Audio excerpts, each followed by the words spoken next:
Գյուրջան Կասկադ, հասանելի բնակարաններ 65 ամիս մարման ժամկետով։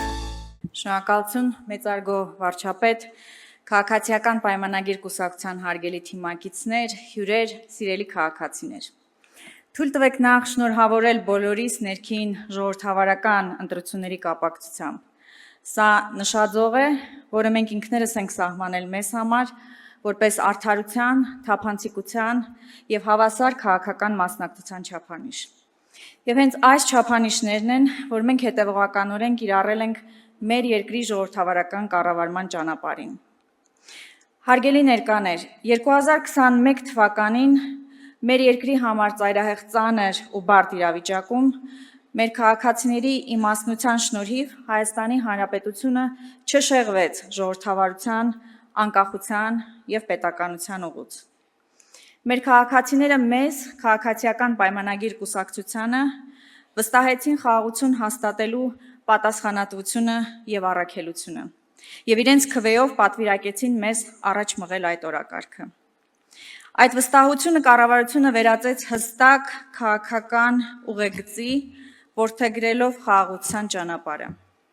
Այսօր արդեն կարող ենք ասել, որ դա տվել է արդյունք։ 2025 թվականի օգոստոսի 8-ի Վաշինգտոնյան հռչակագրով մենք արդեն ունենք փաստացի հաստատված խաղաղություն։ Եվ դա արժանապատիվ խաղաղություն է, հուսալի խաղաղություն է, որովհետև խարսխված է Ալմատայի հռչակագրով տարածքային ամբողջականության փոխադարձ ճանաչման վրա, հռչակագիր, որը չի վերաբերում միայն Հայաստանին, այլ նաև նախկին Խորհրդային Միության հանրապետություններին։ Սիրելի քաղաքացիներ, հատկապես վերջին ամիսներին մենք շարունակաբար լսում ենք շատ ապակողնորոշող և վտանգավոր մի ձևակերպում, որով փորձ է արվում պարտադրել ընտրություն կատարել խաղաղության և արժանապատվության միջև։ Եթե պարզեցնենք այդ խոսույթը, ապա մեզ ասում են, որ եթե մենք հետամուտ լինենք այսօր արդեն իսկ հաստատված խաղաղությանը, ապա դա տեղի է ունենալու մեր ազգային արժանապատվության հաշվին։ Սա կեղծ և վտանգավոր հակադրում է։ Ինչը կարող է լինել ավելի արժանապատիվ պետության և քաղաքացիների համար, քան տարածքային ամբողջականության և պետության սահմանների հստակ ամրագրումը։ Ինչը կարող է լինել ավելի արժանապատիվ, քան Հայաստանի անվտանգային և ինքնիշխան շահը։ Ավելի արժանապատիվ, քան մեր պետության տարածքում մեր ինքնության հարատև պահպանումը։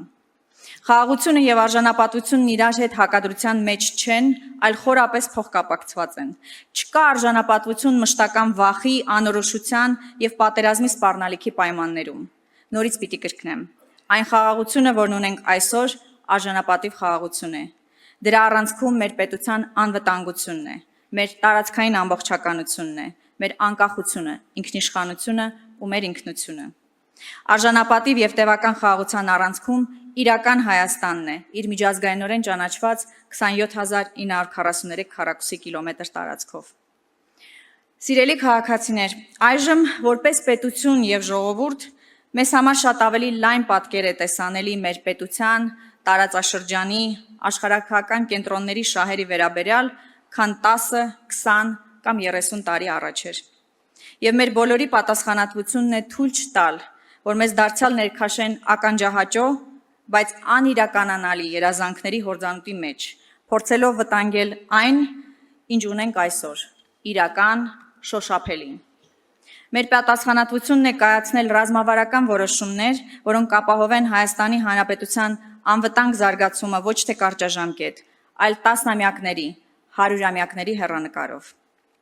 Առաջիկա խորհրդարանական ընտրությունները հենց այդպիսի որոշման հանգրվան են։ Այս ընտրությունները խաղաղության ուղեծրով շարունակելու կամ չշարունակելու մասին են, ինքնիշխանություն ունենալու կամ չունենալու մասին են, անկախ պետություն ունենալու կամ այն կորցնելու մասին են։ Մեր պետականության, անկախության և ազգային ինքնության պահպանման համար մեզ պետք է ոչ թե պատերազմ, ինչպես եղել է դարեր շարունակ, այլ խաղաղություն, պարզապես խաղաղություն։ Ուստի առաջիկա խորհրդարանական ընտրություններին մենք պետք է ասենք այո այն խաղաղությանը, որն արդեն այսօր հաստատվել է, և տեր կանգնենք դրան։